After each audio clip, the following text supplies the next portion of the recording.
All right, guys, we're going to be talking about the new symbols, and we're going to be crafting a couple new symbols and kind of showing you how they work.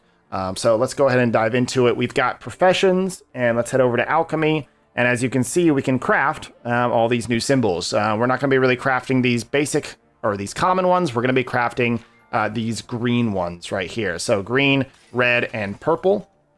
And these are based off of the Transcendence symbols here, crafting these. A lot of us that have been playing for a while have quite a few of these since we've been level 70 for quite a while. But you are able to craft these as well. It is rather expensive to craft some of these, so just watch out for that. So let's head over. Let's make 2 green ones. We'll start with that. See, they take the full piece here. I don't have a ton of money, so I want to make sure I have the money to do all this. We got 2 green ones. Let's make 2 red ones. And let's make 2 dark ones. Okay, so now that we've made those, let's head over into our Summoner tab and then down to Symbol.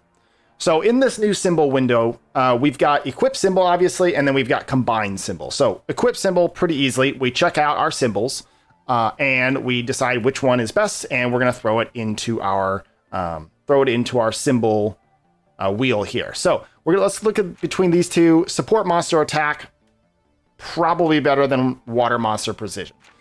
Typically, I'm going to be looking for ones that are less specific and more general and overall. So in this case, I do use a decent amount of supports. Annabelle actually kind of does a lot of stuff based off attack. So we're going to go ahead and equip that one. So for green, we got water monster defense and assassin type crit resistance. So I'm probably going to go water monster defense. I use a lot of defense-based monsters. I use a lot of water monsters. This seems like the better pick for me. And then down here, we've got fire monster HP and wind monster drain. So overall, probably the fire monster HP. We'll just go ahead and take that for now. So as you can see, we went up quite a few levels there, or we went quite a few power. So that one alone gave us like plus 2,000 power. I'm gonna throw in my big boy team so we can show off the power.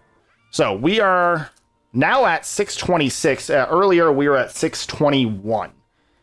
So we were at 621 power. We are now at 626. So you can see that it's a significant amount of power just by inserting relatively low grade symbols. So let's head back into the symbol menu here.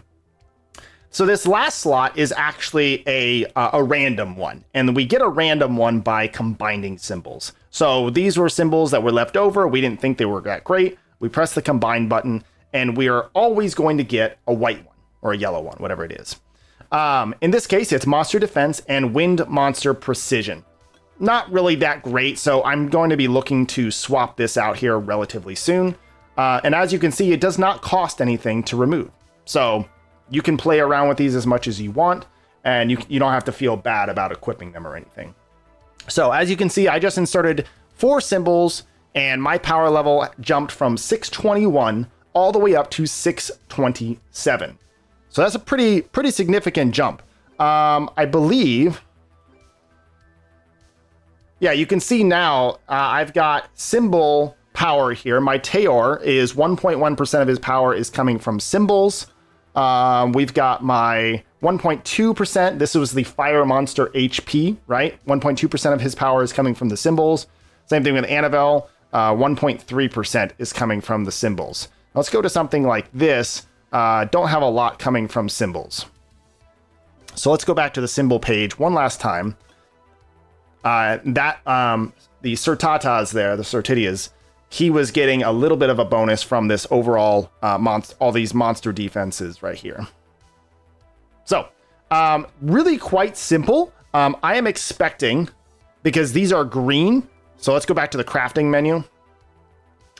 I am very likely expecting these to go up. We will have a blue one or a purple one, and then later on, maybe even a legendary one. So we'll see. That'll have to come down here in the future, but that'll be along the horizon. So there are some really good substats that I've seen. Other content creators, other streamers have been showing off some of their symbols. There's some really good ones out there. As you can see, they do have the same tiers. Let me go back to symbols. They do have the same A grade, right? Or the same C grade or whatever it is, right? They do have the same grading system. So some are better than others. But I think more importantly, though, is the actual substat itself, right? Making sure that it's useful for your team, making sure that it's useful for your monsters that you typically bring in. I've seen one down here that's actually cooldown. It's a monster skill cooldown by a certain percent. It reduces it by a certain percent. That seems really good. So I'm probably going to be looking for that in the future. So this was just our first couple ones. We went up about 7,000 power just by putting these 4 in. Make sure to go put your symbols in and, every now and then craft some new ones. See if you can get a better one. All right, guys, that was everything about symbols. I will catch you guys either in the next live stream or the next video. Peace.